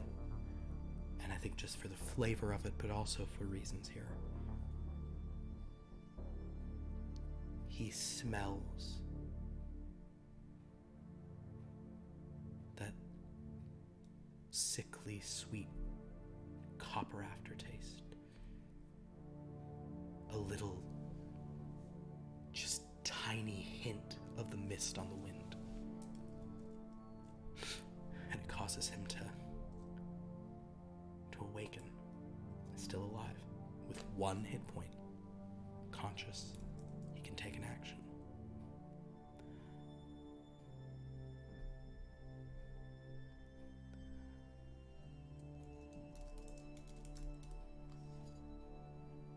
but he's going to choose.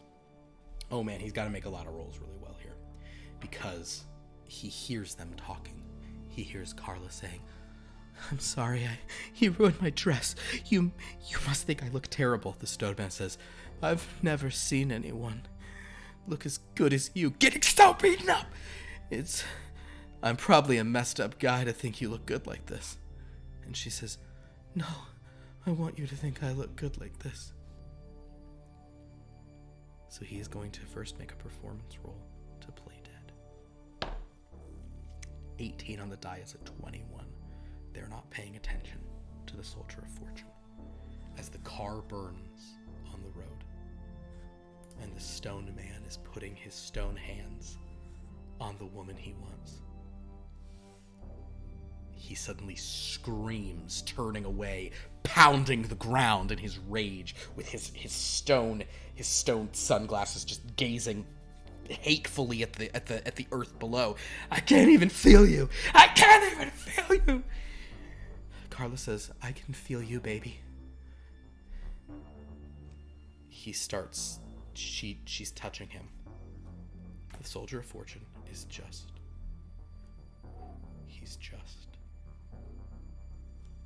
He's just waiting. Neither of them have very high passive perceptions. So here's what's about to happen. My boy, the Soldier of Fortune. Mistwalker with 1 hit point. I guess he probably has the ankle holster on the other side, but that's not going to do anything about this bullshit. Not the Dark Lord here, and not her. Now this is something, he has a +5 because he's very dexy. No, he is proficient in stealth. Okay.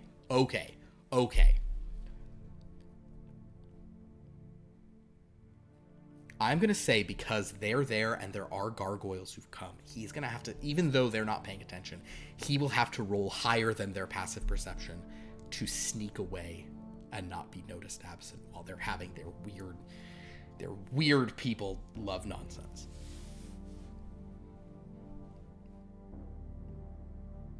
But in addition to that,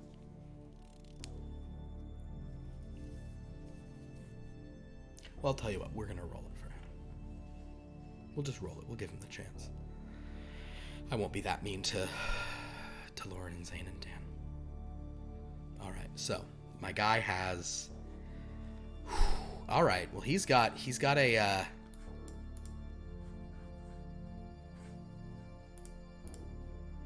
Sorry, I keep closing the right thing here.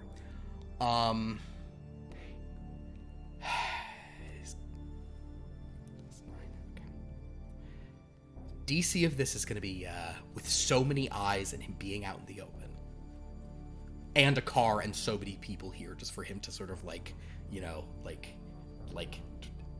Jason Voorhees or Michael Myers just escape. It's going to be a DC 18.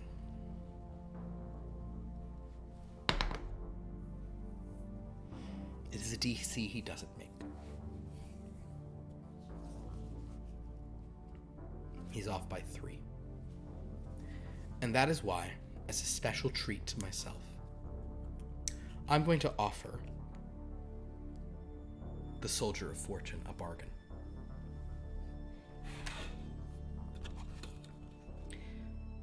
I'm going to roll a d6. The Soldier of Fortune will get to add that many to his stealth roll, and that many will be added to the Dread Clock. So 5 or 6 will trigger a Dreadstorm. 3 or 4 means he gets away. And they don't know, and the Dread Clock goes up a lot. 1 or 2 means the Dread Clock goes up and he doesn't even get away. What die shall we roll for my friend? I've been rolling this cat one for him. I don't know why. It seems appropriate. It's been his d20, so we'll do it on here. All right. A Dreadstorm will absolutely help him escape, but, well, we'll see how a Dreadstorm works. So, he has a 66% chance of escaping with this deal, and a 33% chance of triggering a Dreadstorm in the process.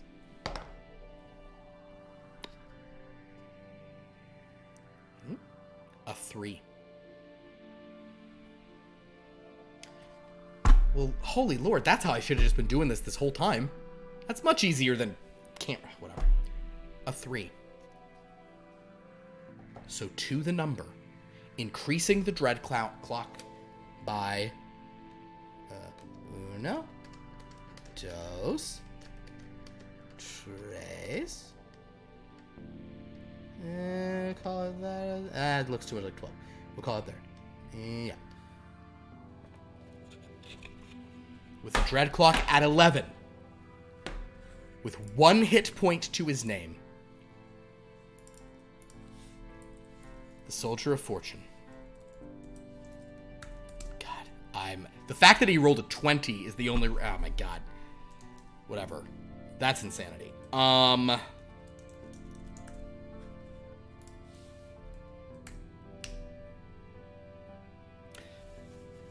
Carla and the Stone Man. She tries to comfort her love. She tries to convince him that everything's gonna be okay. That just because he can't feel her doesn't mean she can't please him. She says all sorts of things. She pours her heart and soul. The Stone Man can't hear it. He's in another one of his rages. We'll say that they both look back and see that he's not there. And as he limps down a side street without a vehicle, without any of his weaponry, with fear in his mind, because he has been... Another very scary Dark Lord has made him come here. Whatever coercion Dana Verenson Jr., the photographer, was able to do is enough that it would send him to a place like this. The Soldier of Fortune is alive with 1 hit point, limping. For fun, we'll say that part of this suburban street ends near the mist. Soldier of Fortune finds himself kind of, stepping out of a backyard. He could continue on to finish this mission. Or he could go into the mist and take his chances on the run. At this point, the Alliance of the Pearl, of which the Stone Man is a part, is after him. But if he doesn't complete this contract, the Mistbreakers will be after him too. This is a bad situation to be in. In the distance, he can hear the screams of rage. One gravelly, unhinged, one feral, wild, that of the Stone Man and Carla, as they scream and scream and scream. And then in the distance he hears strange cacophonous sounds of basses and guitars, drums, almost as if the anger that they're experiencing is being put to music, played by a band of stone. Soldier of Fortune looks at the mist, and he looks back at paradise. Fuck, he says. And that's where we'll end tonight's session. All right, well, so this was a thing.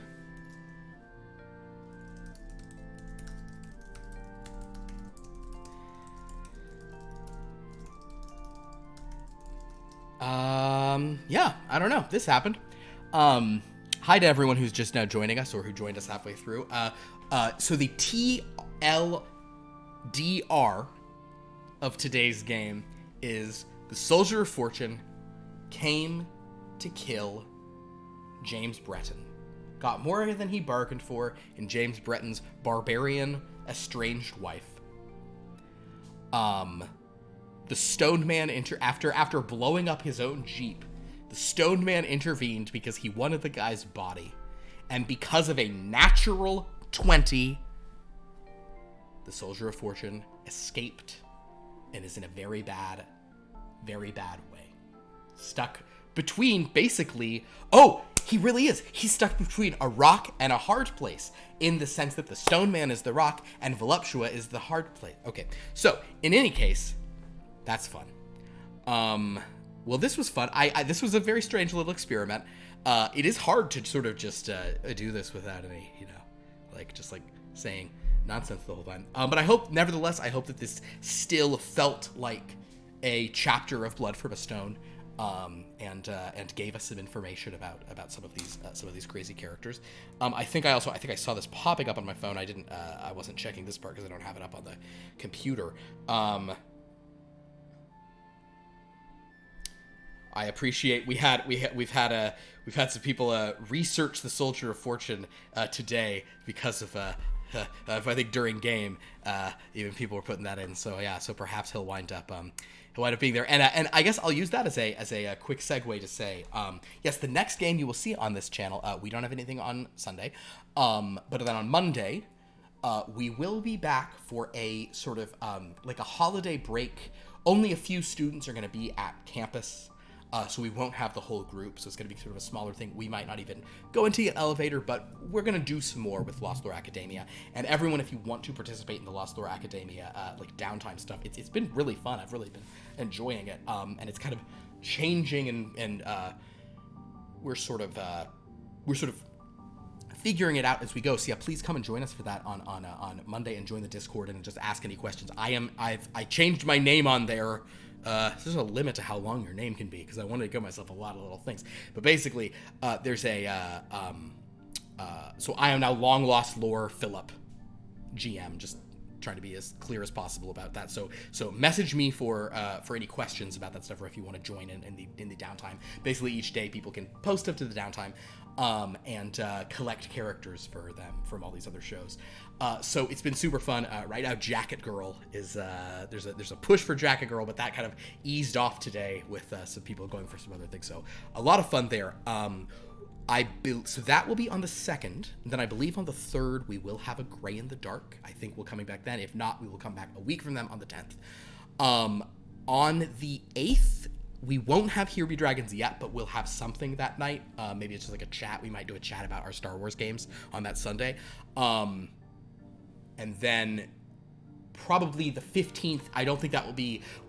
I learned from the Gray in the Dark having been off for so long, we kind of came back and really just needed like a recap session. So I think the 15th will probably be a recap session of Here Be Dragons, and then we'll start back with the actual game on the 22nd of that on Sundays. So that is kind of that's the spiel of everything coming up in, as weird as it's to say, the new year.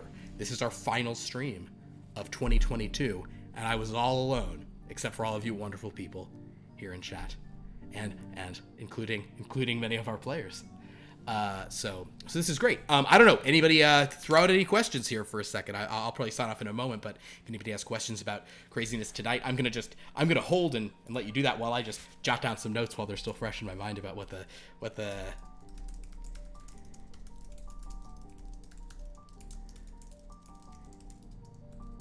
great show, baby. Great show, baby. I also should scroll back here if anybody made any other comments or questions or things.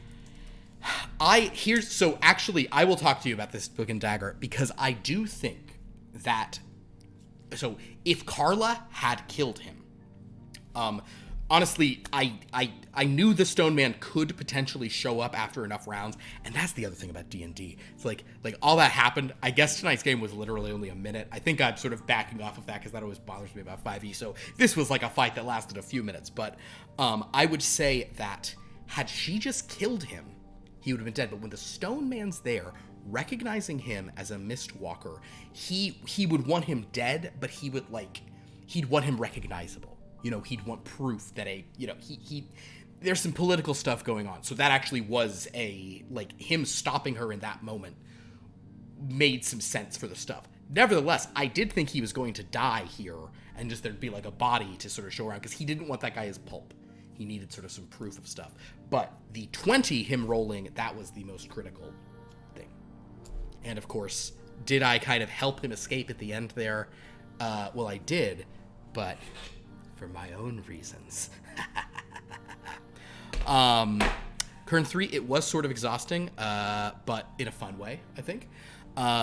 Galanorian Saber, I will say this. It's funny how when I'm alone, that's how we can have the most combat. No players here. I'll just say, and then these people fight forever. Yeah, well, but so Book and Dagger, I understand, yes, it would have been nice to have seen a dead Mistwalker, but,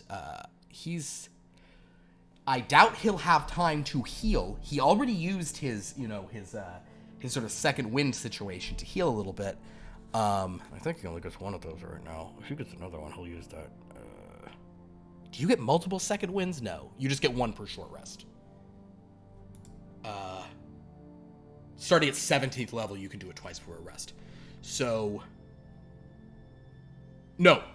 Oh, wait, that's action surge. I was reading too low. So basically, he's... he healed himself, but he has to, like, rest and rest and rest in order to get up. So, I mean, theoretically, lower power people could even kill him because he only has a few hit points. Or he only has one hit point. If he can rest, he'll have, a little bit, but not that much. How dare I? Who do I think I am? I think I am a delusional control freak, is typically what I say. And I dare because I'm a wicked one. Oh, we had rooting for Soldier and rooting for Carla. It's definitely kind of, I really like both of those characters. So it was kind of fun for me to be like, well, here they are trying to murder each other. And the soldier, and there's something to me just narratively that I love about someone like, because like the Soldier of Fortune is, a monster of a person who's very happy to just casually murder people. And so it's kind of fun to me when like a really evil, wicked person like that, who still is charming, we like him in other ways, like for him to just like shoot someone and then just be like, oh fuck, no, okay, never mind, like this is not a good situation. How could I not roll more 13s? I mean, I rolled 6. And he wishes he'd been into Tiffany Stiff for a minute. Oh, Lauren just said Tiffany Stiff was into him for a minute. Anything related to Voluptua, I just say the worst stuff. So that's the way that works. In the depths of the sea, the aqua sharks will steal from the other submarines, beginning the dive outside. I better grab this knife that's stored on the side of our ship.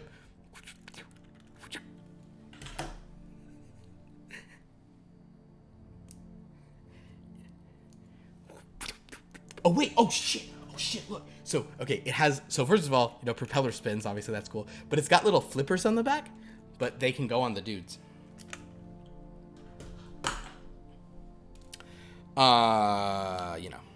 Lego fun, vintage 90s Lego fun. So, I don't know what I'll say about the Soldier of Fortune. Soldier of Fortune says, did I do that?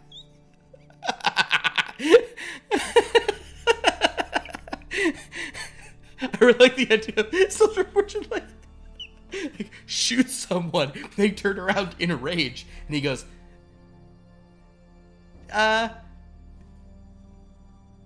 just kidding. Oh my god. Dive down. Little flippers. Oh my god. Wish I was a child again.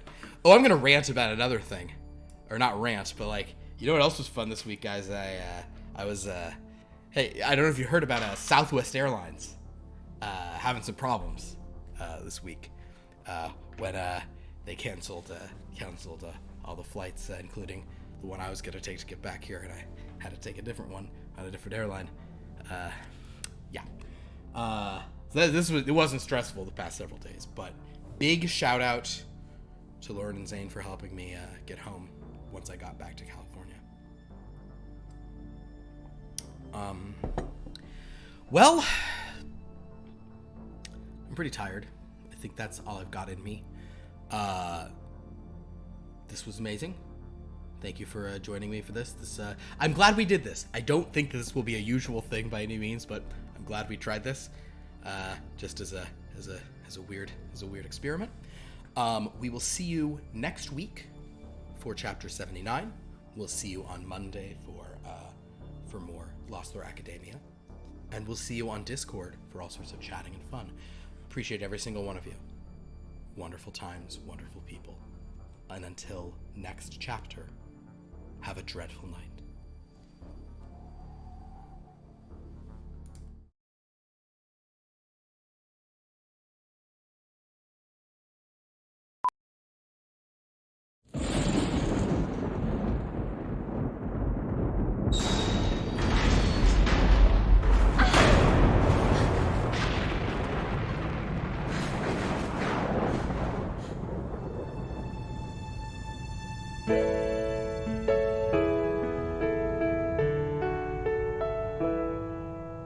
Bags are packed, you're at the door, a taxi's on its way.